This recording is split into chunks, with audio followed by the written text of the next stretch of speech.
नमस्कार, आपण पाहत आहोत पीबीएन महाराष्ट्र। पाचोरा तालुक्यातील सातगाव डोंगरी परिसरात सोमवारी पहाटेच्या सुमारास घाटनांद्रा भागातील जोगेश्वरी परिसरात झालेल्या ढगफुटी सदृश्य पावसामुळे बामणी व दगडी नदीला अचानक पूर आला। या पूर परिस्थितीमुळे सातगाव डोंगरी परिसरातील अनेक गावांमध्ये पाणी शिरले असून जनजीवन विस्कळीत झाले आहे। शेतकरी बांधवांचे शेतातील पिके व घरांचे मोठ्या प्रमाणात नुकसान झाले आहे। घटनेची माहिती मिळताच घटनास्थळी आमदार किशोरप्पा पाटील यांनी भेट दिली व पूरग्रस्त परिसराची पाहणी करत ग्रामस्थांशी संवाद साधला। यावेळी त्यांनी नागरिकांना दिलासा दिला की सरकारकडून मदतीसाठी कोणीही वंचित राहणार नाही असं आश्वासन दिले। यावेळी मंत्री गिरीश महाजन, जिल्हाधिकारी आयुष प्रसाद यांच्याशी संपर्क साधून संपूर्ण परिस्थितीची माहिती दिली। यावेळी तहसीलदार विजय बनसोडे यांच्यासह मंडळ अधिकारी, तलाठी, बीडीओ उपस्थित होते। प्रचंड अशी ढगफुटी झाली, ती घाट माथ्यावर झाली आणि तिथून जो नदीचा प्रवाह होता तो अत्यंत कमी होता। त्याच्यामुळे प्रेशर आल्यामुळे जवळपास पुलापासून इकडे 200 ते 250 घरांमध्ये हे पाणी गेलेलं आहे। नुसतं पाणी गेलेलं नाही तर कमरेबरोबर डोक्याबरोबर पाणी गेलेलं आहे। त्याच्यामुळे घरातली सगळी घरोपयोगी वस्तू, संसार उपयोगी वस्तू, खाण्यापिण्याच्या वस्तू याच्या बरोबरच घरांचं नुकसान हे आपल्याला आपण सगळ्यांनी, तहसीलदार असतील, पीआय असतील, बीडीओ साहेब असतील, मधुभाऊ असतील, सुनीलभाऊ असतील, ग्रामसेवक, तलाठी आणि ग्रामस्थ, सरपंच, उपसरपंच यांच्या साक्षीने आपण प्रत्येक घराची पाहणी केलेली आहे। या घटनेला 4-5 तास उलटून सुद्धा त्या आजही घरांमध्ये पाणी आहे।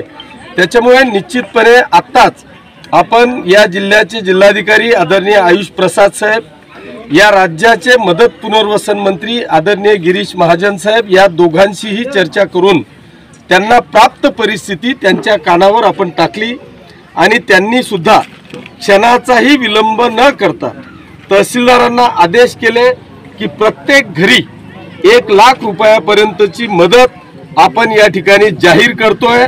त्याच्यामुळे आपण काळजी करण्याची आवश्यकता नाही। याच्या बरोबरच आपल्या ज्या आता खाण्यापिण्याची जी व्यवस्था आहे ती आता तात्काळ खिचडीची व्यवस्था आपण या ठिकाणी करतो। त्यानंतर ही जी व्यवस्था आहे एक तर आपल्या जिल्हा परिषदेच्या शाळेत किंवा आश्रम शाळेत जिथे व्यवस्था असेल चांगली त्या ठिकाणी आपण खाण्यापिण्याची व्यवस्था करतोय।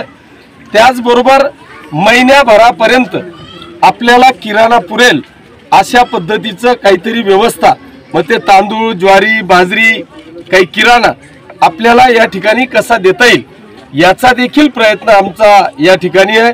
म्हणून माझी सर्व ग्रामस्थांना, गावकऱ्यांना, शेतकरी बांधवांना आपल्या माध्यमातून ग्वाही आहे, आश्वासन आहे, वचन आहे की आपण काळजी करण्याची आवश्यकता नाही।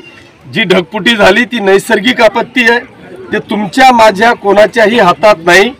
त्या संकटाला तोंड देण्यासाठी मला वाटतं अनेक तरुण आपले सरसावले आणि कुठेही जीवितहानी होणार नाही याची काळजी त्या सगळ्या तरुणांनी घेतली। त्यांचं मी मनापासून अभिनंदन करतो। प्रांत आणि तहसीलदारांना या निमित्तानं विनंती करतो की त्यांना देखील प्रशस्तीपत्र आणि बक्षीस आपल्याला काही देता येईल का याचा देखील विचार आपण त्या ठिकाणी करू की जेणेकरून सुदैवाने परमेश्वराच्या कृपेने ही घटना दिवसा झाली। जर ही कदाचित रात्री झाली असती तर आज 10-20-25 लोक काय सांगता येत नाही, किती लोक गेले असते याचा कदाचित आपण विचारही करू शकत नाही। म्हणून परमेश्वर चरणी आपण प्रार्थना करू की बाबा जे काय घडलं ते घडलं, परंतु ते दिवसा घडलं, त्याच्यामुळे आपण परमेश्वराची देखील ऋणी राहू। आपण काळजी करू नका। आता जी काय व्यवस्था आहे ती पहिले आपल्या हाताने जे काय तुम्हाला करता येईल तेवढं करा। या 2 दिवसात आपली सगळी व्यवस्था करायचं काम आम्ही या ठिकाणी करू।